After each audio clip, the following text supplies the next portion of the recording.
And now, Chief Meteorologist Chad Merrill with your full 7-day forecast.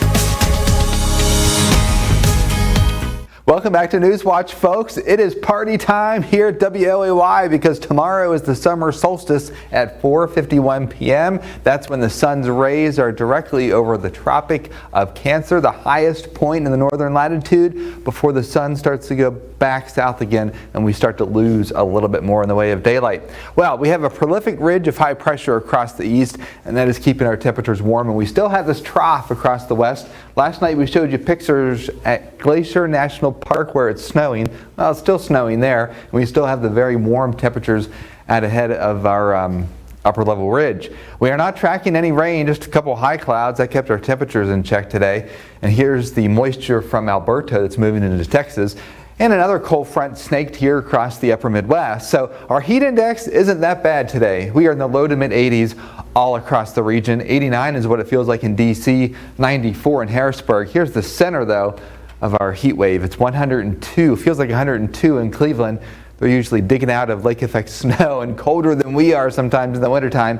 That's where the surface high pressure is. Now, PJM, which regulates the utilities across the Mid-Atlantic and the Chicago area, has extended their heat alert through the 23rd. They are expecting the peak load to be on Friday across the east. So that'll be the hottest day within our heat wave. So for tomorrow, we start out with temperatures in the 60s with clear skies. We'll have a gorgeous sunset, and tomorrow's high about 87 degrees. And I've been forecasting 90 all week here and saying, why hasn't it hit 90 yet? Well, the reason is because the heat wave needs to push a little bit farther west, expand a bit, and more sunshine to get that temperature to hit 90, but it's going to feel like about 90 degrees tomorrow afternoon.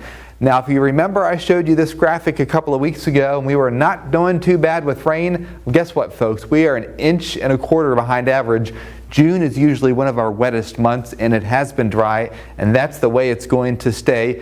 Maybe a shower or thunderstorm, about 5 of you will see one Friday, better chance Saturday, but then we have a front that comes through on Sunday into early Monday, and that'll trigger a couple of showers and thunderstorms. And then next week we do have a chance for a few thunderstorms in the afternoon. In terms of the aches and pains forecast, though, you can see we get that downward spiral trend through Sunday, so you may feel a little bit more aches in your joints as the front comes through on Sunday.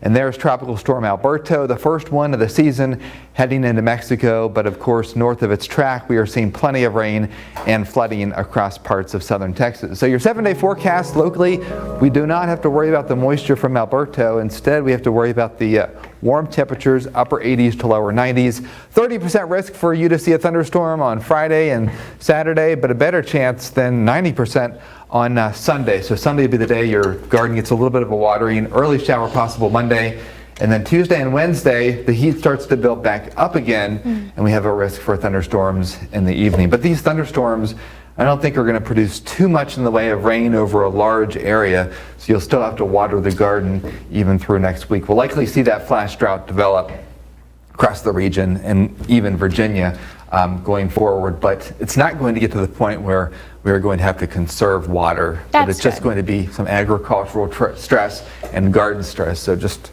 water early in the morning or late in the evening. All right, and hopefully you will get the patch of rain over your garden so they just have a little bit extra, right? Yeah, exactly. All right, fingers crossed.